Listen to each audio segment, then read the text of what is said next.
Сонсогчдод энэ сайхан өдрийн мэндийг дэвшүүлье. За шинэ дугаараараа ээлжит нэгэн онцгой зочинтой ярилцж байгаадаа баяртай. За Кембрижийн сургуулийн химийн инженерчлэл, биотехнологийн тэнхимийн судлаач, за мөн Мэри Кюригийн нэрэмжит докторийн дараах судалгааны фэллоу Ганбаатартай та бүхнийг уулзуулж байна. За та бүхэн Оппенхаймер гэдэг киног бас үзсэн байх. За энэ кинон дээр гардаг лаборатори буюу Америкийн Нэгдсэн улсын Лос Аламосын үндэсний лабораториос бас ажиллах урилга авсан. За Японы Кюшугийн сургуультай үргэлжлүүлээд бас профессороор ажиллах санал авч ирсэн ийм судлаач байгаа. За тэрээр бас Clarity Sensors хэмээхийн стартапыг одоо хамтран үүсгэн байгуулсан. Cambridge Enterprise-аас 200,000 фунтын санхүүжилт аваад байгаа юм байна. За мөн Европын холбооны одоо грант хэлбэрийн санхүүжилтээр одоо 2.5 сая еврогийн санхүүжилт авах чиглэлд одоо ажиллаж байгаа. За мөн дэлхийн түвшний судалгаа хийж байгаа ийм судлаач энтерпренер хүн байна. За тэгээ Ганбаатартай маш их баярлалаа бас бидний урилгыг хүлээн авсанд. За урилга хургуулж ийм сайхан подкастт оролцуулж байгаа хоёртаа баярлалаа. За баярлалаа. Тэгэхээр Ганбаатартай өнөөдөр бид саяны ярьсан сэдвүүдийг тойроод бас түүний хийж байгаа хоёр гол анхаарал татсан судалгаа байгаа. Энэ судалгааных нь талаар бас асууна. За мөн стартап санхүүжилт, оюуны өмч гээд бас олон улсын түвшинд яригддаг туршлагуудын талаар бас хүндээ асууя гэж бодож байна. За түүний нэг судалгаа нь ямарч байсан миний арснаар бол материалын шинжилгээ ухааны одоо шилдэг сэтгүүлд ордог Advanced Materials сэтгүүлд бас судалгаагаа хэвлүүлсэн байгаа шүү дээ. Тэгэхээр хоёлоо сүүлд гол төвлөрч ажилласан хоёр гол судалгааныхын талаар эхлээд ярих гэж бодож байна. За эхнийх нь бол нарны эрчим хүчтэй холбоотой байгаа. Нарны самбар гэж бид нар ярьдаг те нарны эрчим хүчийг хөрөмтлүүлдэг одоо эдгээр төхөөрөмжүүд дээр одоо шинэ материал судлаад одоо эрчим хүч гаргаж авах тэр коэффициентийг хувийг одоо ахиулж байгаа ийм ахиулах ийм ач холбогдолтой судалгаа байгаа шүү дээ. Энэ судалгааныхаа тухай бас ярьж өгөхгүй юу? За тий. Миний хувьд докторийн зэрэг Японы Кюшугийн их сургуульд хамгаалсан. Докторийн судалгааны ажил маань ерөөдөө шинэ төрлийн хагас дамжуулагч материалыг гаргах авах.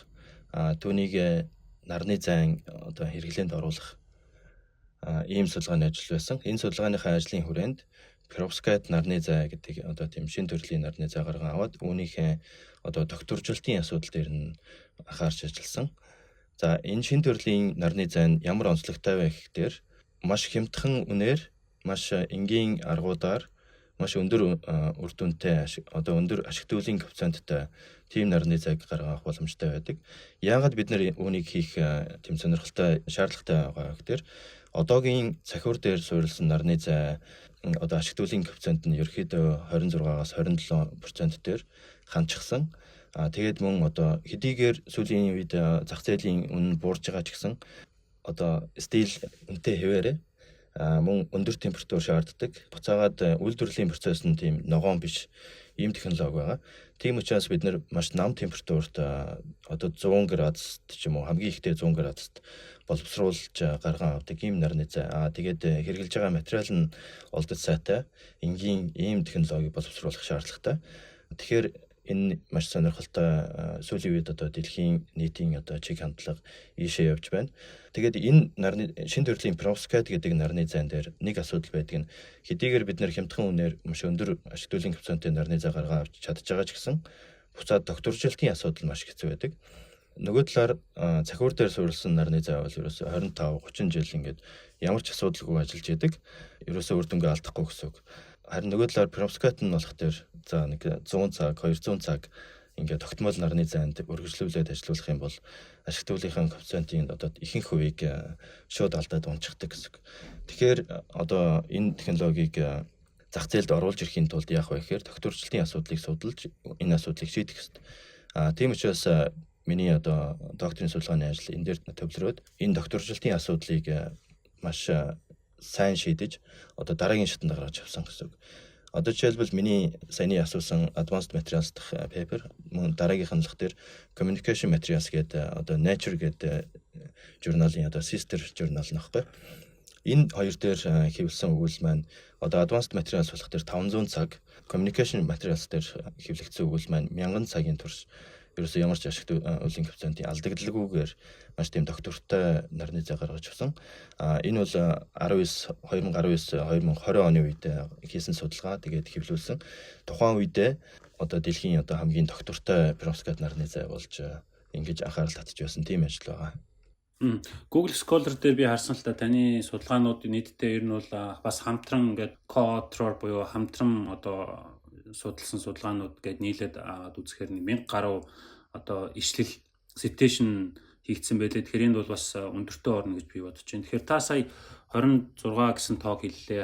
Хандсан байдаг гэж хэллээ тий. Одоо бидний практик дэвтэрсэн хэрэгжилж байгаа нарны зайн хураагарууд ашиглуулын коэффициент нь 26% гээд тэрнээс дээшээ байдаггүй. Лабораторийн тоо за яг ингээд яг хэрэглээнд байдаг тоо бас жоохон зөрүү байгаа гэж ойлгосон. Тэгэхээр таны одоо тэр судалж гаргасан нарны зайн хураагуур яг хэдэн хувиар өндөр илүү ашиглуулын коэффициент нь байгаа вэ? Тэрнийх нь яг үйлдвэрлэлд нэвтрэхээр гарах зөрүү ач холбогдол нь ямар гэсэн үг вэ? За тэр 26% гэдэг бол лабораторийн хэмжээний одоо маш жижигхэн одоо нэг 2 мм квадрат талбайтай ч юм уу маш жижигхэн тэм нарны зайнуудыг хийж гаргаж байгаа. Үйлдвэрлэлийн хэмжээнд ороод ирэхдээ одоо цахиурын нарны зайн хувьд эдгээр 26%-ийг лабораторид гаргаад авсан ч гэсэн үйлдвэрлэлд ороод ирэхдээ 19-20 за нэлээд сайн өндөр эрчим гаргаж байгаа нарны зайнууд бол нэг 21-22% гэсэн үг. Тэгэхээр ойролцоогоор нэг 5%-ийг ингээд алдаад үйлдвэрлэлээр оруулж ирж байгаа. Энэ нь бол яг үйлдвэрлэлийн процесс одоо суур одоо шин чанарууд одоо жишээлбэл хэрэгжилж байгаа электродуудын талбай ихсэд нөх төр тухайн материалын нь одоо эсэргүүцэл ихсэж байгаа. Тийм учраас бид нэр energy loss тэнд явагдах нь байна. Гэх мэтчлэн талбайг нь томсгох тусам яг лабораторийн хэмжээний тэм жижигтэйг харьцуулах үр дүн гаргаж авч чадахгүй гэсэн. Тэгэхээр ерөөхдөө ойлгох нь за нэг дунджаар зах зээлд байгаа нь бол нэг 20-21% та. Тийм байна. Бидний одоо ажилтдаг энэ perovskite нарны зайн одоо хамгийн сүүлийн үед одоо дэлхий дээр хэвлэгдсэн хамгийн өндөр эрчим хүчин болох төр 26.5. Ерөнхийдөө силикон буюу одоо цахиуртай маш ойролцоо эрчим хүчний хувьд төрөөд ирсэн. Гэхдээ энд нэг сонирхолтой юм байгаа. Тэр нь юу вэ гэхээр за цахиур болон perovskite энэ хоёр технологи хоёулаа өрсөлдөөд ингээ гараад ирлээ шүү дээ. Ашиглуулын коэффициентийн хувьд маш ижил төвшөнд ингээ хүрээд ирлээ. Гэхдээ энэ хоёулаа эндээс ерөөсөө сайн дээшгээ бүр 28, 29, 30 ингээ явж чадахгүй ингээ ханах төвшөнд ороод байгаа байхгүй. Тэгэхээр одоо сүүлийн үед маш сонирхол татж байгаа нэг судалгаа байгаа. Тэр нь юу вэ гэхээр тандем нарны зай гэж байгаа. Тэр нь тандем гэдэг нь хоёр үеийг ингээ нийлүүлээд хоёр нарны зайг нийлүүлээд нэг нарны зай болгоно гэсэн үг. Энэ нь болохоор одоо доод давхургын одоо жишээлбэл цахиурын нарны зайгаа ашиглаад цахиурынхаа нарны зайн дээр perovskite-га тавьж байна. Энийг яагаад тавьж болдог вэ гэхээр нарны зай чинь нарнаас энерж байгаа одоо нарны спектрийг шингээж авч байгаа шүү дээ. Тэнгүүд цахиурынх нь band gap буюу хаалтай бүсийн өргөн жижигхэн. Тийм учраас илүү бага энергитэй буюу улаан төвшний одоо үзэгдэх гэрлийн мужийг одоо 400-аас за 700 тэрнээс цааш IR энтерг явах нь 1000 нанометр байлаа гэж бодъё. Тэгэх юм бол цахиурын нарны зайн болох төр энэ улаан төвшин буюу ерөөдөө нэг 900-аас 1100 нанометр хэмжээний энэ спектрийг шингээгээд perovskite нь болох төр өргөн band gap буюу өргөн хаалтай бүсийн өргөнтэй учраас илүү одоо нэг цэнхэр энтер гэдэг нь л тэр би нэг нарны спектрийн хувьд яриад байгаа. Долгионых нь уртаарсан. Тэгэхээр маш богино долгионы урттай өндөр энергийн бүсийг нь perovskite нь шингээж аваад өргөн долгионы урттай бага энергитэй тэр нарны спектрийг нь олох тэр цахиур шингээж аваад. Тэгэхээр энэ хоёулаа ингээд хосолж ажиллаад ингэх юм бол одоо efficiency нь ингээд маш өндөр онлын хувьд ойролцоогоор 46% хүрэх боломжтой. Гэхдээ сүүлийн үед гаргаж авсан одоо дэлхий дээр хамгийн өндөр үр дүн бол 33.7%-ийн үр дүнг ингээд лабораторийн хэмжээнд гаргаа авчиж байгаа. Тэгээд мөн үүнээс цаашлаад зөвхөн лабораторид байгаад байх биш. Нөгөө perovskite гэдэг чинь нөгөө докторчлалын асуудал байж л байгаа шүү дээ. Тэнгүүд одоо миний судалгаа байна, бусад хүмүүсийн судалгаа, дэлхийд даяараа бүх судалгааны лабораториуд хэдэн мянган лабораториуд ажиллаж байгаа. Тэгэхээр энэ судалгааны ажлуудын ач тусаар одоо энэ технологийн докторчлалтын асуудал тодорхой хэмжээнд шийдэгдээд зах зээл рүү орох ирэх хэмжээнд болж байгаа. Тэгэхээр зах зээлд одоо хамгийн сүүлд ямар бүтээгдэхүүн орж ирсэн бэ гэхээр цахиур болон perovskite-ийн одоо энэ хосолмол буюу одоо энэ тандем нарны зай тэгээ ашиглуулын коэффициент нь 26.7%. Тэгэхээр нөгөө нэг цахиурын одоо зах зээлд байдаг 20-21%-оос даруй одоо бараг 5%-ийн өндөр үр дүн гаргацсан. Тэгэхээр чин 5%-ийн өндөр үр дүнтэй нарны зай гэдэг чинь том одоо нэг мега эсвэл гига ийм нарны зайн одоо факторинууд барих дээр ямар их хэмжээний энергийг тэндээс гаргаж авч чадах уу? тийм маш сонирхолтой ажил байгаа. Яг үйлдвэрлэлийн төвшөнд ирэхээр одоо хувийн компаниудад тэр чинь яг одоо олж болох ашиг гэх юм уу гаргаж авах эрчим хүчний хувьд бол маш том зөрүүний тухай ярьж штэ тий. Манайх шиг одоо маш нардлаг орны хувьд бол сэргээх эрчим хүчний хувьд маш их нөөц болцоотой улсын хувьд бол энэ нэлээд хамааралтай судалгаа юм болов уу гэж би хараад байна л да. Та энэ дээр юу хэлэх вэ? Тий, одоо нэг жишээ дурдъя л да. Тэгэхэд цахиурын нарны зайны судалгаа ингээд үйлдвэрлэлд аль хэдийн орцсон ч гэсэн одоо хүртэл ингээд хийгдээл байгаа. Тэр нь яаж ийм гэхээр лабораторийн төвшөнд одоо жишээлбэл 26 27 байгааг 28 болохын төлөө ганцхан процентоор өсгөхийн төлөө хэдэн 100 сая доллар, хэдэн тэрбум доллар зарцуулж байгаа байхгүй. Одоо том компаниуд, засгийн газрууд, одоо энэ өндөр хөгжилтэй улсуудын эдгээр чинь 1%-ийг өсгөхийн төлөө одоо энэ R&D төвүүдийг ажилуулаад, судалгааны төвүүдийг ажилуулад тэгэхэд гинт одоо 5%-аар өсөд гараад ирнэ гэдэг чинь бүүм болж байгаа байхгүй. Тэгэхээр ихэнх одоо маш олон одоо энэ технологийн компаниуд, одоо энэ том нарны зай үйлдвэрлэгчийн компаниуд маш их сонирхоод энэ чиглэл рүү маш их хурдцтай хүч төрөн орж ирж байгаа. За тэгэхээр ялангуяа одоо нарны эрчим хүч, сэргээх эрчим хүч бол маш чухал. Одоо таасаа хэллээ. Дэлхийн улс орнууд, засгийн газрууд, компаниуд маш их хөрөнгө оруулж байна. Ирээдүйн эрчим хүчнийхээ аюулгүй байдал дээр маш их анхаарч байна. Олон жилийн цаатахыг харж одоо судалж төлөвлөж одооноос судалгаанд мөнгө хаяж штэ. Харин манай Монголд бол одоо ингээд цахилгаан эрчим хүч тасалтаад төгжрөл утааны хажуугаар бас л нэрмээс асуудал дээр уламжлал нэрмээс болоод хүмүүсийн монголчуудын одоо стрессийг уламжлал нэмэгдүүлээд ах шиг байна. Тэгэхээр та энэ дээр мэдээлэл өгөхгүй юу? Ямар компаниуд хөрөнгө оруулж байна? Хэдийн хэмжээний санхүүжилт яригдж байна те? Хамгийн сүүлийн одоо commercial бүтээгдэхүүнийг гаргасан компани бол Oxford PV гэж компани байна. Яг нь энэтэй сонирхолтойгоор нэг түүх ярих юм бол ерөнхийдөө энэ perovskite нарны зай гэдэг чиглэл яаж эхэлсэн бэ гэхээр 2009 онд одоо Японы судлаачид анхны өгүүлбэрийг гаргасан Томи Миясаки гэж профессор. Түүнээс хойш тэр хүнтэй одоо Оксфордын их сургуулийн профессор Хенри Снейт гэдэг хүн хамтарч ажиллаад тэр судалгааны сонирхолтой байсан учраас тэр цагаас хойш 2009 оноос хойш одоо ажилласаар байгаад сая 2024 онд анхныхаа бүтээгдэхүүнийг Oxford PV гэдэг компани гаргаж ийн л да. Тэр Oxford PV-гийн үүсгэн байгуулагч нь Henry Snaith гэдэг Oxford-ийн сургуулийн профессор байхгүй. Тэгээд Oxford PV-гийн одоо профессор тэр Henry Snaith-ийн группт одоо миний энэ ажиллаж байгаа Cambridge их сургуулийн миний удирдагч багш профессор Sam Strangs бас пост доктороор ажиллаж байсан. Тим шавны байгаа. За өөр бусад компаниудын хувьд гэх юм бол Oxford PV бол яалтчгүй одоо тэргүүлэх компани анхны бүтээгдэхүүнийг гаргаж байна. Их Британийн компани тийм. Тий одоо Англид Их Британийн компани. Үйлдвэр нь бол Германд байгаа. Үйлдвэрээ Германд барьсан. За үүнээс гадна одоо Swift Solar гэдэг компани Америкт одоо бүтээгдэхүүн гаргах шатандаа л явж байна. Гэхдээ бүтээгдэхүүн арай гарч амжаагүй байна. За мөн өөр одоо Хятадд нэлээд компани байна. Одоо Польшид бас ийм flexible буюу уян налархай team perovskite нарны зай гаргах team компани явж байна. За тэгээд санхүүжилтийн хувьд бол эдгээр чинь бараг л тэрбум долларын хэмжээний санхүүжилтийн асуудал яригдж байгаа маш том зах зээл учраас маш сонирхолтой сонсогч байна. Тэгэхээр таны бас нөгөө судалгаа чинь компьютер томографийн одоо сөрөг нөлөөг буруулахад чиглэж байгаа. Одоо жишээ нь одоо тарих толгоо үзүүлэх гэхээр чинь бид нар эмнэлэгт ийм орон дээр хөвтөл нэг маш том төхөөрөмж рүү ороод нэг амар чимээтэй тий. Тэгээ тэр чинь өөрөө хүний биед муул гэж бид нар хамт амжин ярьдаг боловч яг одоо нарийн сайн мэдээлэл байхгүй байна л да. Гэхдээ хортой нөлөөтэй гэж байгаа. Тэгэхээр энэ хортой нөлөөг бууруулах чиглэлийн судалгаатай хийж байгаа шүү дээ. Та энэ судалгааныхаа тухай ярьж өгөөч.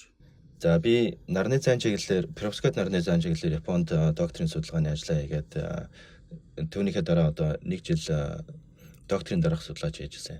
Тэр 1 жилийнхээ хугацаанд ерөөхдөө цаашид ямар ажил хийх үү, ямар чиглэлээр судалгаагаа хийх үү нэлээд бодож төлөвлөөд тэгээд өөр газрууд руу аплай хийгээд одоо анх чиний дурдсан Los Alamos National Lab тэгээд мөн Kyushuгийн их сургуульд бас assistant professor-аар ажиллах тийм урилга аваад тэгээд мөн Cambridge их сургуулиас урилга аваад Cambridge их сургууль болон Los Alamos-ийн энэ судалгааны чиглэл нь болохоор одоо энэ perovskite гэдэг нарны занд ашиглагдаад байгаа perovskite гэдэг хагас дамжуулагч материалыг одоо дараагийн өөр ямар хэрэглээнд оруулж болох уу, ямар судалгаа хийж болох уу гэдэг тийм шатанд тэр нь юу байсан бэ гэхээр X-ray detector буюу одоо эрентгийн туяаг бүртгэгч төхөөрөмж. Энэ нь юунд ашиглагддаг вэ гэхээр одоо компьютер томографт ашиглагдана. Компьютер томограф гэдэг чинь одоо тийм том орон дээр хэвтэл ингээл эргэлдээл орж ийн гэж байна шүү дээ. Хүн ингээд хэвтлээ одоо хэвтэж байгаа орныхын доор нь одоо эрентгийн туяаг бүртгэгч төхөөрөмж байгаа. Тэнгүүд яг үүнийх нь эсрэг талд нь болох төр тийм эрентгийн туяа цацдаг тийм их үсвэр байх нь байна. Тэнгүүд энэ нь ингээд тойрч эргэлдээд тэгээ хүний биеийн одоо 3D зургийг нь гаргаж авч байгаа. Яагаад гаргаж байна гэхээр эрентгийн туяа одоо ингээд хүний биеэр нэвтрлээ. Тэнгүүд одоо ясанд ч юм уу одоо хүнд элемент байдаг хэсгүүдэд нь эрентгийн туяа шингээгдээд одоо яс юм уу одоо эсвэл хүний одоо биеийн хэсэг байхгүй хэсгээр нь одоо тийм зөөлөн эдэстэй хөнгөн элементтэй газраар нь эрентгийн туяа шууд нэвтрэнэ гэсэн. Тэгэхээр нөгөө нэвтэрсэн туяаг нь эрентгийн туяа бүртгэж аваад тэгээд ийм контраст гаргаад энэ дээрээ тулгуурлаад зураг гаргаж авч яах гэсэн үг. Одоогийн эрентгийн туяанд бүртгэгч төхөөрөмж одоо энэ компьютер томографт байгаа асуудал юу вэ гэхээр энэ эрентгийн туяаных нь эрчим нь өндөр байж иж бид нэр өндөр чанартай зураг гаргаж авна. Тэгэхээр компьютер томографт болох тэр өндөр эрчимтэй эрентгийн туяаг явуулаад энэ өндөр зургийг гаргаа авах энэ процесс болох тэр хүний биед одоо хор учруулдаг гэсэн үг. Ягаад гэвэл эрентгийн туяа чинь одоо Яг ямар хор учруулах вэ? За энэ хор нь болох тэр одоо хүний биед одоо эдист нь нөлөөлөд ирээдүйд хэдэн жилийн дараа ч юм уу хор тавдар үүсгэх энэ нөхцөлийг бүрдүүлж яадаг гэсэн үг. Тэгээд ялангуяа одоо жишээлбэл хүүхдүүдийн хувьд одоо залуу хүмүүсийн хувьд эрентгийн одоо энэ компьютер томографт нэг тийм орохыг ерөөсөө зөвлөхгүй. Ер нь насан туршдыг ч гэсэн ер нь сар болгон ороод ихийг ерөөсөө зөвлөхгүй шүү дээ. Ягаад гэвэл энэс үүдэлтэй тийм хавдар үүсэх магадлал өндөр байдаг. Тийм учраас одоо дараагийн шатанд одоо бид нэр судлаач хүмүүсийн нүдээр юу хийх хэрэгтэй вэ гэхээр ер нь энэ эрентгийн туяа бүртгэгч төхөөрөмжийг нь энэний эрчмийг нь маш сайжруулад одоо тийм маш их мэдрэг болгож чадах юм бол бид нар маш бага одоо доозны тийм эрентгийн туяаг хүний биер нэвтрүүлээд одоо хорыг нь багасгах гэж байна гэсэн үг шүү дээ. Тэгээд зураг гаргаа авч чадна гэсэн. Тэгэхээр таны одоо яг энэ чиглэл хийж байгаа судалгаа ямар түвшиндөө явж байна? Үйлдвэрлэлөө нэвтрүүлэх чиглэл рүү нэлээд өгцөн гэж би ойлгож байна. Тий, одоо тэгээд ийм чухал судалгааг хийх шаардлагатай учраас бид нэр одоо нарны зайд ашиглаж ирсэн perovskite гэдэг материалыг одоо эрентгийн туяа бүртгэгч болгож ашиглах тийм шин төрлийн судалгааг эхлүүлсэн гэсэн Кембрижд. Тийм төсөл дээр анх би энд өргөдөж ажиллаад 1 жилийн хугацаатай анх эхэлсэн. Тэгээд тэр 1 жилийн хугацаанд одоо Marie Curie-гийн одоо fellowship аваад ингээд ажилласан. Энэ материал нь болох тэр нарны зайн дээр ажиллаж исэн үеийн зузааны хувьд маш өргөн одоо тийм материалынх нь одоо бүтцийн хувьд бас арай ондоо нарны зайд болох тэр хэдхэн 100 нанометр одоо тийм polycrystalline буюу одоо тийм polycrystalline материал ашиглаж исэн бол одоо бид нар болох тэр эрентгийн туяанд single crystal гэдэг одоо маш тийм өргөн миллиметрийн хэмжээтэй тийм зузаантай материалыг ашиглаад тэгээд технологи бүтээж байгаа гэсэн үг. За энэ ажил дээр тулгуурлаад ерөөхдөө миний энэ судалгааны ажлын бүтээмжтэй тийм чанарын хувьд сайн хийгдээд шинэ технологиг гаргаж аваад ингэ явж байгаа учраас энэ дээрээ тулгуурлаад оюуны өмчөө баталгаажуулаад тэр нь болох тэр одоо патентаа авах гэсэн. Патентаа файл хийсэн хүлээгдэж байгаа. Ерөөхдөө патент бол бас нэлээд удаан хүлээгддэг тийм яригтай тийм процесс байдаг. Тэгээд оюуны өмчөө одоо ингэ баталгаажуулах шатнд орсон учраас энэ дээрээ тулгуурлаад стартап компанийг хамтран үүсгэн байгуулад тэгээд ерөөхдөө зах зээл рүү оруулах тэр эхний алхмаа хийгээд явж байгаа гэсэн үг. За санхүүжилтгээд түрүү би бас товчхонд урдсан 200 мянган фунтын санхүүжилт авсан биз дээ тий. Энийг Cambridge Enterprise гэдэг Cambridge-ийн сургуулийн өөрийнх нь одоо энэ ийм нэртэй компани өгсөн гэж ойлгож байна. Тий, Cambridge Enterprise гэдэг компани болох тэр яг шууд 100% Cambridge-ийн их сургуулийн компани бол биш. Private company. Тэнгүүд энэ компани яаж ажилладаг вэ гэхээр Cambridge их сургуулиас гарч байгаа одоо бүх технологийн процессуудыг удирдах одоо менеж хийдэг тийм компани гэсэн үг. Бүх оюуны өмч патентуудыг патент хандлинг хийдэг. Тэгээд мөн өөрсдөөсөө бас одоо хөрөнгө оруулалт хийдэг. Тэрнийх нь хүрээнд одоо бид нэр 200 мянган фунтын Technology Investment Fund гэдэг тийм нэртэй 200 мянган фунт стерлингийн санхүүжилтийг аваад Тэгээд үүнээсээ гадна бас Европын холбооны EIC гэдэг European Innovation Council гэдэг тийм газраас 2.5 сая еврогийн санхүүжилт хүсээд энэ ерөөхдөө тийм грант хэлбэрээр олгодог тийм санхүүжилт байдгийг. Тэр нь Буцалтгүй санхүүжилт гэсэн үг шүү дээ, тий, ер нь одоо ингээд нөгөө ирээдүйдээ ийм стартап компаниудыг дэмжих зорилгоор Европын холбооноос гаргадаг. Энэ нь болох тэр нөгөө грант учраас өрсөлдөөнтэй тийм сонгуульд шалгаруулалт одоо грант пропозал бичээд хургуулад тэрийг нь болох тэр нөгөө шалгагч нарын шалгаад тэгээд одоо ярилцлаганд өрнө. Бид нэр ярилцлаганд ороод тэр шатад давчихсан. Одоо тэнгуүтэ дараагийн шат нь ерөөхдөө энэ компанид чинь мөнгө одоо ийм санхүүжилт олгож болох уу гэдгийг санхүүгийнхэн талаас нь шалгалтыг хийгдэж байгаа. Тийм процесс дээр явж байгаа. Тэгэхээр ерөөхдөө авах магадлал нэлээд өндөртэй тийм явж байгаа. Тэгэхээр танай стартапыг хэдэн хүн үүсгэн байгуулсан бэ? Кембрижийн сургуулийн судлаач нар байна уу? Эсвэл өөр сургуулиудаас судлаач нар байгаа юу? Ерөн зүгээр ингээд айгүй завгүй их судалгаа хийгээд ажиллахын хажуугаар ийм стартап гарааны компанитай холбоотой ажлуудад оролцох зохицуулах тийм яг одоо чинь таны үүрэгрээ бол одоо яг шинжлэх ухааны судалгааны одоо зөвлөх гэж хэлж ирсэн та. Энэ дээр та ер нь юу анзаарав?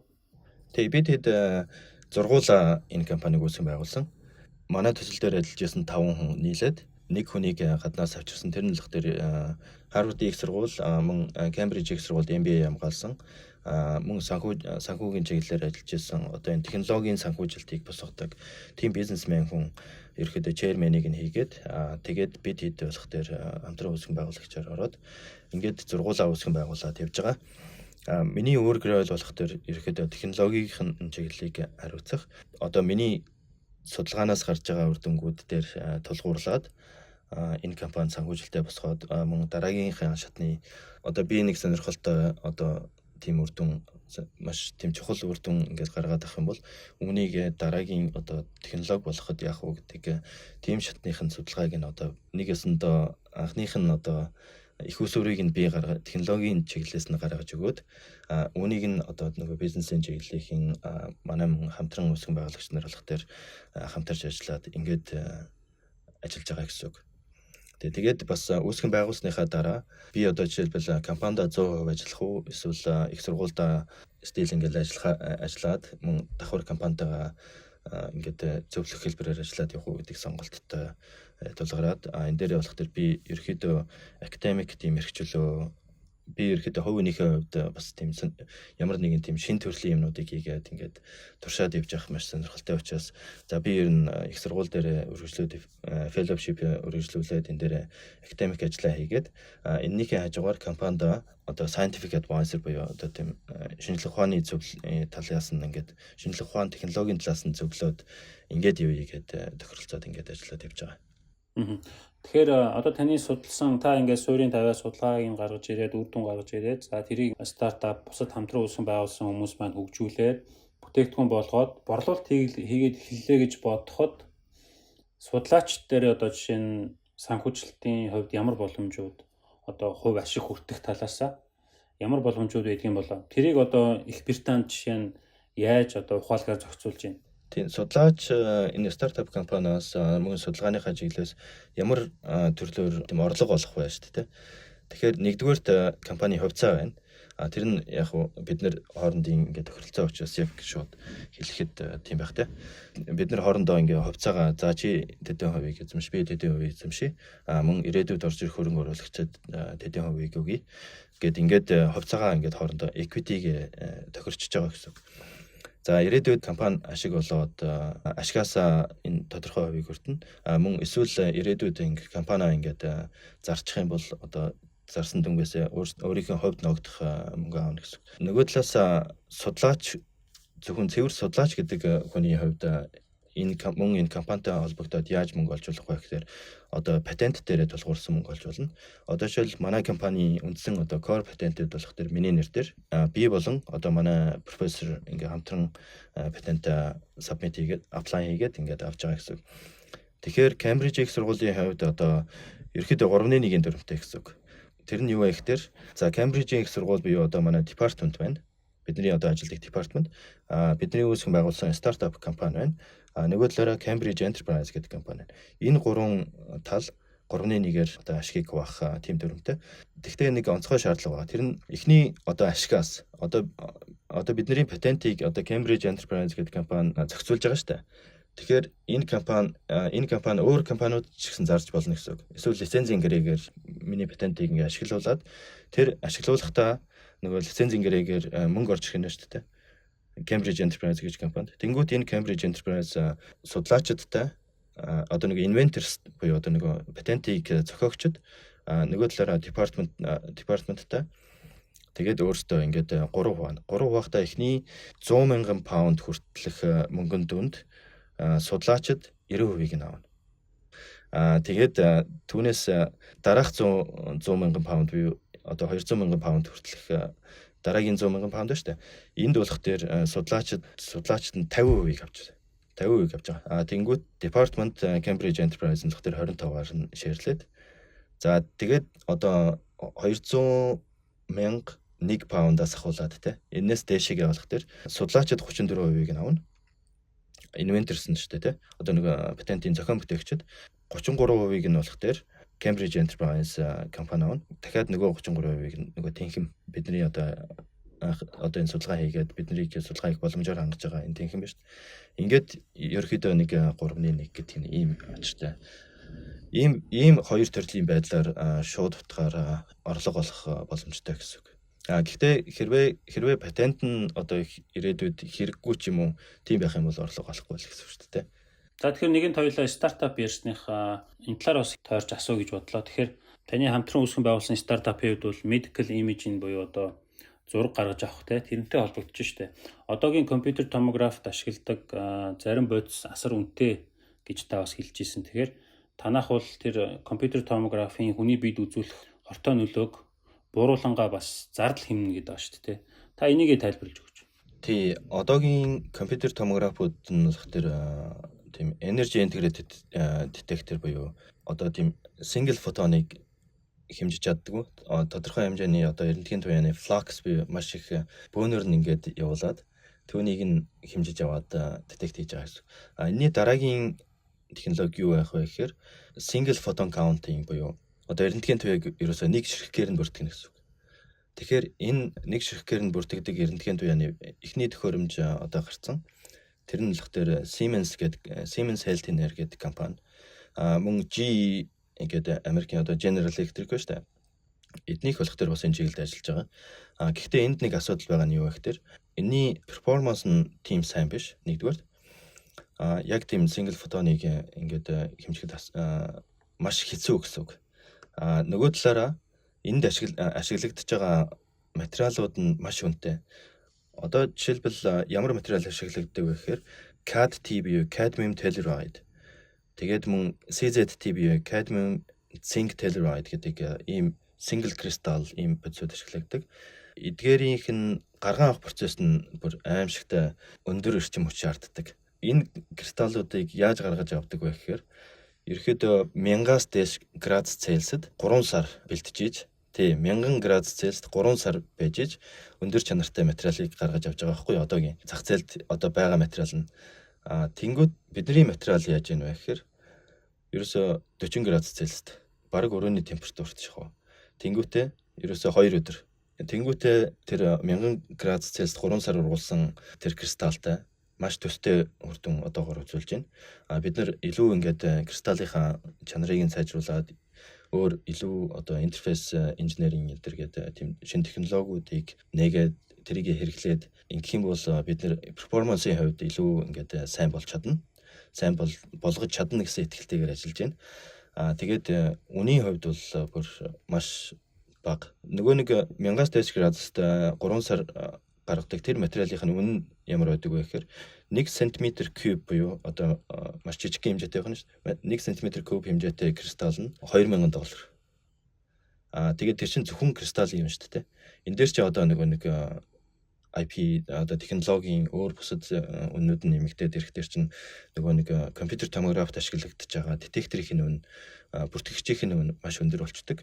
Тийм учраас одоо бид нэр детекторын үнийг буруулах маш их боломжтой харагдаж байгаа. Тийм учраас энэ чиглэлд гарааны компани нэгээд тийм учраас ерөөхдөө санхүүжилтийг тодорхой хэмжээнд амжилттай босгоод ингэж явж байгаа гэсэн. Дараагийн судалгааны сонирхолтой чиглэл одоогоор юу харагдаж байна? Тэгээ манай энэ стартап компани болох дээр medical imaging буюу одоо компьютер томографийн бүртгэгчийг хийх энэ чиглэлд ажиллаж байгаа. Яг нь энэс гадна одоо би тусдаа ч юм уу эсвэл энэ хүмүүстэйгээ хамтраад хийж болно. Миний хувийн сонирхол бас дараагийн одоо өөр бас дахиад нөгөө шинэ юм хийх ерөөхдөө бодолтой байдаг. Тэр нь ирээдүйд магадгүй энэ төрлийнхөө материалыг ашиглаад ерөөхдөө технологийн хувьд маш төстэй. Гэхдээ хэрэглээний хувьд ондоо тийм технологийн зүйл нь юу байна вэ гэхээр одоо security буюу одоо airport дээр гарахад бид нэр одоо аюулгүй байдал талаас нь хэрэгэлдэг. Мөн энэс гадна одоо энэ цацраг идэвхтэй байдлуудыг бүртгэдэг тийм бүртгэгч төхөөрөмжүүд одоо яг гэвэл энэ чинь single photon counting буюу одоо нэг ширхэг эрентгийн туяаг бид нэр бүртгэж чаддаг тийм төхөөрөмж хийх юм бол энийг цацраг идэвхтэй байдлыг бүртгэх. Нөгөө талаар бүр астрономигийн тийм хэрэглээнд хэрэгжилж болно. Одоо сансарт ашиглаж болно. Мөн одоо цөмийн реакторуудад бас одоо security чиглэлээр бас ашиглагдах тийм боломжтой. Одоо жишээл цөмийн реакторуудаас тэнд ямар нэгэн одоо leakage буюу одоо тийм алдагдал, эрентгийн туяаны алдагдал байна уу гэдгийг гадна талд нь тавиал одоо бүртгэдэг тийм төхөөрөмжүүдийг хийх. Яг гэвэл энэ технологи бидний технологи болох тэр маш хямд үнээр тэгээ өндөр бүтээмжтэй гаргаж чадах учраас ийм хэрэглээнүүдийг халах одоогийн байгаа технологиудыг нь халаад шинэ материал ашиглаад явах тийм боломжтой харагдаад байгаа. Тэгэхээр би бас түрүүд авчинд орж исэн та Японд доктор хамгаалчаад тэгээд докторийн дараах судлаачаар хэсэг ажилласан байна шүү дээ тий. Тэг ингээд дараа нь юу хийх үү гэд маш олон сургуулиуд руу одоо ингээд бас өргөлөө явуулаад тэгээ Кембриж за нөгөөх нь Америкийн тэр Лос Аламосын үндэсний лаборатори буюу одоо нөгөө киноны нэг марцаад байгаа юм аа. Oppenheimer кинон дээр гардаг одоо тэр лабораториос Кембрижээс за бас Японы сургуулиас ажилласан авсан байна шүү дээ. Тэгээд Америкийн лабораторийн цалин хавьгүй өндөр байхад яагаад та бас яг Кембрижийг сонгосон юм бэ? Би бас нөгөө Японд доктор сурахдаа гэр бүлийн аваа явсан. Эхнэр хөвгттэйгээ Америкийн одоо Лос Аламос явах уу эсвэл Кембриж явах уу эсвэл Японд явуулдаг уу. Ерөнхийдөө Японд 4 жил болсон болох дээр ер нь өөрийгөө нэг апдейт хийгээд баруун руу нэг гарчээ. Бас арай нэг өөр газар очиод өөр төвшний ч юм уу тийм судалгаа хийх тийм сонирхолтой байсан. Тийм болох дээр ерөнхийдөө Америк юм уу Англи руу урилга авсан газрууд руу явах тийм сонголттой тулгараад тэгээ тэн дээрээ ерөнхийдөө гэр бүлтэйг нэлээд ярилцаад дээр нь одоо давуу тал сул талуудыг нь бүр бичиж одоо цагаан заасан дээр зэрэгцүүлж бичиж байгаа. Судлаач юм чинь жинхэнэ судалгаа хийнэ шүү дээ. Тий, жинхэнэ судалгаа хийж байгаад тэгээд яг нь Лос Аламост болох дээр гэр бүлтэй хүмүүст амьдрахад жоохон тийм юм уу гэж хараад дээр нь одоо жоохон хүн амбахтай одоо тийм жижигхэн хот тэгээд нэлээд зайдуу ерөөхдөө анх угаасаа тэр одоо Oppenheimer кинон дээр гардаг шиг одоо тийм цөмийн зэвсгийг бүтээх чиглэлийн судалгаа энэ хийгдчихсэн бас тодорхой хэмжээний нууцын зэрэглэлтэй тийм байсан учраас ерөөхдөө одоо нэгдүгээр тавьж чадаагүй гэсэн үг. Тийм учраас Кембриж нөгөө талаараа Кембрижийн их сургууль нь болох тэр жинхэнэ одоо нөгөө академик хэрэгчлөө одоо мөрөөдлийн газар тэгээд судлаач хүний хувьд одоо академик чиглэлээр явж байгаа хүний хувьд их сургуулаа дагаад ингээд явах юм бол илүү боломжууд харагдчихсан. Яг хөө санхүүгийн хувьд тэгээд цалин мөнгөний хувьд бол эрсдэс ялгаатай мэдээж Америкийн их сургуулиуд ерөнхийдөө хамаагүй өндөр цалинтай Англиас. Гэхдээ Америк дотроо бас их сургуулиуд үндэсний лабораториуд гэх юм бол бас нэлээд өндөр зөрүүтэй тийм байдаг. Одоо жишээл Лос Аламосын үндэсний лаборатори чинь одоо сэргийгдэгч мөчний үндэсний төвтэй адилхан дахиад одоо NASA байна те. Эдгээр чинь болох ерөнхийдөө үндэсний лабораториуд тийм байдаг ба. Тэгэхээр Кембрижийн сургууль дээр би яг сүүлд харлаа. The Times Higher Education байгууллагаас 25 оных нь чагсаалтаар харахад Оксфорд, тэгээд MIT, Harvard, Princeton, тэгээд 5 дугаарт Кембрижийн сургууль бичигдсэн байна. Стэнфордын урд бичигдсэн байгаа шүү дээ. Тэгэхээр танай химийн инженерчлэл, биотехнологийн одоо тэнхимийн хувьд одоо яг судлаачаар ажиллаж байгаа анхны монгол хүн гэж ойлгосон. Тэгэхээр Кембриж дээр ер нь ингээд судлаач төвшөнд ингээд ажиллахад ер нь ямар шалгууруудыг тавьж гин энэ өөрөө бас дэлхийн топ сургуулиудын дээгүүрт ордог сургуулийн хувьд та юу анзаарав? Одоо Times Higher Education-ийн одоо ранкингийн хувьд тий Cambridge ерөөхдөө л нэг ихний 5-д байгаад байдیں۔ Яг дотроо бас нарийсаа одоо инженерийн чиглэлээр эсвэл бүр нарийсаад химийн инженер эсвэл biotechnology энэ гэдэг бас задардیں۔ Яг тэгээ задраад явах юм бол chemical engineering-тэй Cambridge их сургууль ихний 1-2 тал ер нь байдیں۔ Өөр нэг яг шууд хамааралгүй ч гэсэн одоо жишээл Нобелийн шагналтны тоогоор бас Cambridge их сургууль MIT-гийн дараа ордог. Ерөөхдөө юм технологи дээр технологи энэ шинжлэх ухааны тал руугаа илүү сайн гэж би ойлгодог. За тэгээд Cambridge-ийн их сургуульд ажиллахад одоо шаардлага нь бол нэлээд өндөр. Одоо тэгээд би одоо apply хийгээд анх орж явахад бас нэлээд олон хүн apply хийжсэн. Тэгээд олон шатны ярилцлагууд ийм юмнууд явна. Энэ дээр бас нэг сонирхолтой зүйл нь намайг ингээд apply хийгээд энэ одоо open position ингээд байна гэд зар гарсныхан дараа apply хийхэд манай профессор одоогийн намайг ажилд авсан профессор гэсэн үг шүү дээ. Намайг болох дээр миний өмнөх ажиллаар одоо мэддэг байсан байгаа. Тэр нь юу гэхээр би одоо ажилд орсныхаа дараа ирээд одоо ингээд энэ групп дотор ер нь юу байгаа урдх өмнөх мэдээллүүдийг нэг харна шүү дээ. Тэгсэн чинь одоо намайг ирэхээс жилийн өмнө одоо миний тэр advanced материалын өгүүлэл хэвлэгдсэн тэр тухайн үед энэ манай группийн болох дээр миний энэ пейперийг гаргаж ирээд энд ийм сонирхолтой өгүүлэл хэвлэгдчихэж тэгээд мөн тухайн үед энд байсан өөр судлаачид бас надтай маш төстэй чиглэлийн судалгаа хийжсэн. Тэгсэн чинь тэднээс төрүүлээд би өгүүлэл хэвлэхгүй. Тэгсэн чинь энд нэг ийм сонирхолтой ажил хэвлэгдчихэж гэдэг миний өгүүллийг групп дискшн дээр авчирч ингээд ярилцж ирсэн team presentation-ыг бас харж байсан. Тэгэхээр бас өмнө мэдээж хийжсэн ажлын судалгааны ажлын одоо чанар бол нөлөөлсөн гэж харж байна. Тэгэхээр Cambridge-д одоо шалгараад ажиллахад тань бас одоо мэдээж Япон доктороо хамгаалсан судалгааны ажлууд чинь ингэ нөлөөлсөн байна шүү дээ. Тэгэхээр Японд 3-4 жил ажиллахдаа ер нь ямар хуу хэмнэлээр ажилласан бэ? Яагаад яг энэ одоогийн яг цэвэр шинжлэх ухааны энэ судалгаануудад илүү их татагдах болов те? Ямар хэмнэлээр ажиллав? Өдөрт хэдэн цаг ажилладаг байв? Энэ талаараа сонирхуулаач. Ер нь өөрийгөө олох гэж би нэлээд явсан. Анх одоо бакалавр төгснөөс хойш одоо Монголд байхдаа янз янзын олон компаниуд ажиллаж үзсэн. Одоо нүүрсний чиглэлийн компани, газрын тосны чиглэл, одоо тестэлгээний бодисын компани гэх мэтлэн ерөөхдөө химийн инженерийн чиглэлүүдээр миний ажлууд нэг тийм амар тийм сонирхолтой ерөөсөө байгаагүй. Тийм учраас ажлаа ерөөсөө маш хурдан ингэ солиол ингэ явуулсан. Тэгээд сүүлдээ өөрийгөө за ер нь би бол юм судлаач болох ёстой юм байна. Ямар нэгэн тийм шин зүйлийг дандаа илэрхийлж идэг. Тэгээд ямар нэгэн шин зүйл болох юм бол тэрэндээ маш их донтож ордог. Тийм л хүн юм байна гэж өөрийгөө тодорхойлж байгаа. Үүнтэй холбоотойгоор Японд доктор сурж явах явцад бол эхний 1 жил тийм хүчтэй ажиллаж чадаагүй. Ерөөхдөө ажил руугаа орж гараал ингээл нэг эвээ олж ихгүй явж байгаад 2 дахь жилээс ахуулаад ерөөхдөө бараг л машин шиг ажилласан гэсэн үг дээ. Ерөөхдөө өглөө 4 цагт босоод лаборатори руугаа явдаг. Тэгэл шөнө ерөөхдөө 10-аас 11 цагт унтдаг. Гэртээ бол орой 8-аас 9 цагийн хооронд хүрээд ирдэг. Тэгээд гэрийнхэнтэйгээ цагийг өнгөрөөж жагаад 11 гэж унтаал өглөө 4 цагт босоод ингээл үргэлжлүүлээл яваалаа. Тэгээд ерөөхдөө 3 жил Японд тэгж явсан. Тэгж явсныхаа ачинд бас нэлээд сайн үр дүнгууд гаргаж аваад ингээд тэгээд энэ технологийн чиглэлд шинжлэх ухааны чиглэлд одоо ялангуяа одоо энэ туршилтын физик, туршилтын хими, инженерийн ийм ажил хийж байгаа шүү дээ. Энэ чиглэлд ажиллах дээр цаг маш их шаарддаг. Зөвхөн одоо юм уншиж судлаад ингээд яваад байхгүй.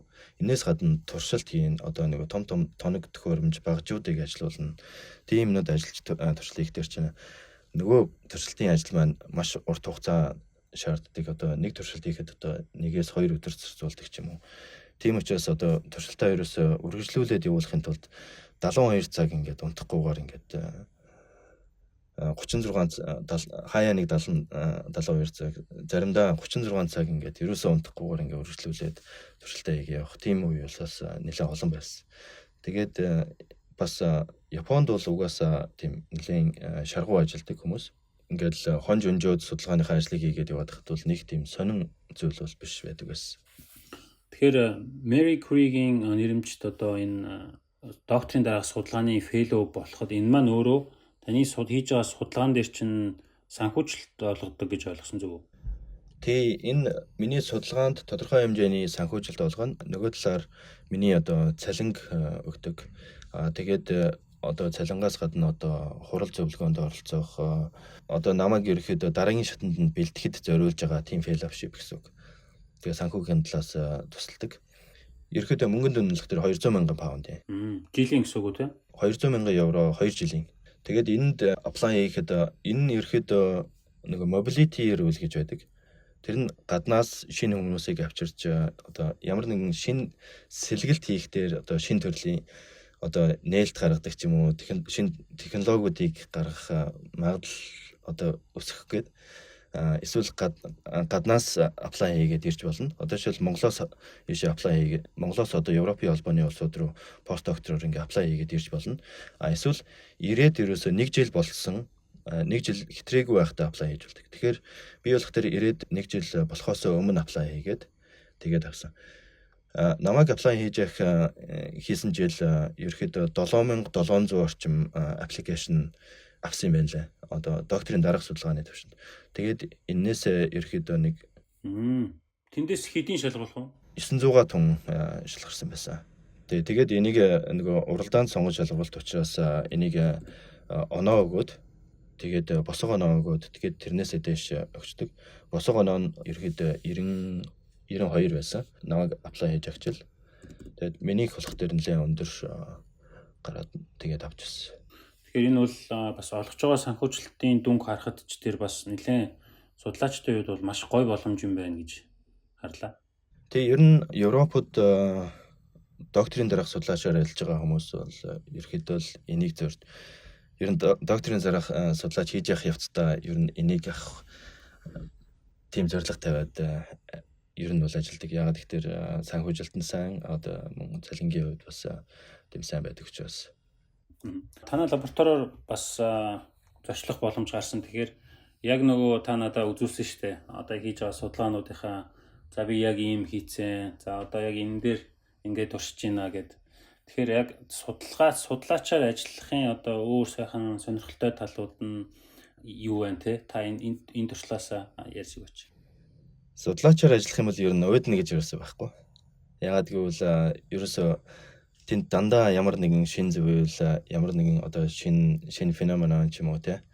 Одоо шинжлэх ухааны хувьд ямар нэгэн сонирхолтой тийм зүйлүүдийг дандаа олж мэдээд мэддэг юмыг гаргаж авлаа эсвэл мэдэхгүй юмнууд маш их гарч ирнэ. Тэгэх юм бол энэ ер нь яагаад юм мэддэхгүй юм байгаад байна. Энэний учрыг нь олъё гэдэг тийм өнцгөөс харж ажилладаг болох тэр тийм маш уйдхааргүй тийм сонирхолтой ертөнцөл гэж би боддог доо. За тэгэхээр төгсгөлт нь би танаас товчхон асуу гэж бодлоо. Ер нь бол Монгол улс шинжлэх ухааны салбартаа хөрөнгө оруулах байдал бол хангалтгүй ч гэлээ. Ирээдүйд одоо олон улсад дэлхийн түвшний судалгаа хийх потенциалтай залуучууд бол маш олон байгаа гэж би итгэдэг. Тэгэхээр таны хувьд яг энэ судлаачийн карьерийг эргээд харахад одоо хамгийн гол ойлгосон 2 3 одоо тийм сургамж юу байв? За маш сониуч байх хэвээр. Одоо судалгаа хийж явах явцад за би эндээс нэг ийм үр дүн авна даа гэд эхлээд төсөөлөд hypothesis хийгээд тэгээ ажиллана шүү дээ. Тэнгүүд хэрвээ чиний тэр төсөөлж исэн үр дүн гарахгүй бол зарим хүмүүс яадаг гэхээр энэ болсонгүй. Тэгвэл дараагийнхыг хийгээ явчихдаг. Гэхдээ тэр сониуч занг яаж ашиглах вэ гэхээр энэ ингээ болсонгүй. Энэ яагаад гарч гэд тэрийг ингээд илүү ухаж гүнзгий ингээд орж чадах юм бол тэнд илүү их боломжууд одоо шин зүйлүүд гарч ирж идэг гэх юм уу. Тийм зүйлийг одоо маш сайн ойлгосон. Тийм учраас байж болох хэмжээндээ л сониуч байхыг хичээдэг. Тэгээ бас олон аргаар үзэх нь шүү дээ тий. Одоо нэг юмд шууд ингээд хатуу итгэл байхгүй болдог гэх юм уу. Би ер нь ямар ч юмд бас тийм амар хатуу итгэл үнэмшилтэй ерөөсөй болж чаддгүй. Тэнгүүд одоо энгийн амьдрал дээрх зүйлстэй ч гэсэн те. Тэнгүүд зарим хүмүүс юу гэдэг вэ гэхээр ингээд бөөрийн хийдлөө энэ төр гэдэг. Аливаа зүйл чинь нөгөө харах өнцгөөс шалтгаалаад энэ талаас харж байгаа бол нэг өөр харагд нөгөө талаас тэрнтэй яг адилхан одоо судалгааны үр дүн ч гэсэн J1 аргаар хэмжээд одоо ийм үр дүн гаргалаа. Тэнгүүт өөр хүмүүс бас нөгөө талаас нь өөр хэлбэрээр няцаадаг ч юм уу, эсвэл тэрийг нь баталдаг ч юм уу. Ингээд явдаг учраас одоо маш олон талаас нь харах тэр чадвар хэрэгтэй гэсэн үг юм уу? Тэгэхгүй ингээд ерөөсө mind fixed болоод ингээд нэг л юмд ингээ хайр саглагдаад байвал болохгүй байна гэдгийг бас өөрийнхөө хувьд анхаарсан. Бас бусад хүмүүсийг ч гэсэн бас тийм яг ингээ хайр саглагдаад ингээд нэг юмдаа хитрхи баригдаад тийм жишээнүүдийг бас харж ирсэн учраас иймэрхүү зүйлүүдийг ойлгоод л явж байна гэх юм уу. За Ганбаатар судлаачтай маш баярлалаа. Кембрижийн сургууль судлаачаар ажиллангаа стартап хамтран үүсгэн байгуулад одоо эхний үр дүнгуудээ санхүүжилт татах байдлаар гаргаад явж байгаа. Дэлхийн түвшинд судалгаа хийж байгаа энэ ажлын арга барил туршлагаасаа хуваалцсан танд маш их баярлалаа. Тэгээд таны цаашдын судалгааны ажилд маш өндөр амжилт хүсье. За урилга өргүүлж подкастт оролцуулсанд баярлалаа. Тэгээд танай хамт олонд бас ажлын өндөр амжилтыг хүсье. Мөн сонсогчдод бүгдээрэнд нь баярлалаа. Бүгдэнд нь ажлын өндөр амжилт хүсье. За баярлалаа.